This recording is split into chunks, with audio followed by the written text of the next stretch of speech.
কিরে ভাই, এখানে বসে আছিস? এদিকে আয়, তোর সঙ্গে দরকার ছিল। এখানে তুই বস। বস। কি বলবি? কাল রাতে জানিস একটা ঘটনা ঘটেছে। তাই? কি করো হয়?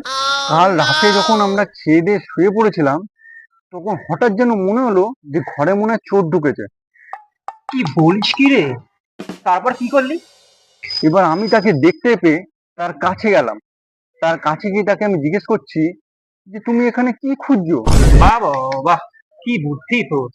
তুই চোরটাকে না কিছু পিটালি, না কিছু করলি, তুই তো ওর কাছে গিয়ে তুই জিজ্ঞেস করলি তুমি এখানে কি করছো? তো যাই হোক, তুই কি চোরটাকে পুলিশে ধরে দিয়েছিস?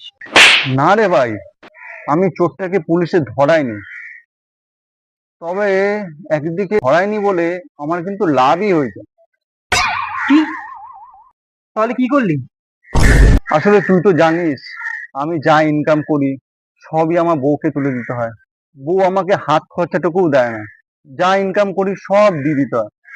যা মানে চাইলেও কিছু দেয় না। তাই ভাবলাম এই সুযোগ চোরের সাথে হাত মিলিয়ে যদি কিছু পাওয়া যায়। এমনিতে তো কিছু দেয় না, তাই ভাবলাম চোরের সাথে একটু হাত মেলাই, যদি কিছু পাওয়া যায়।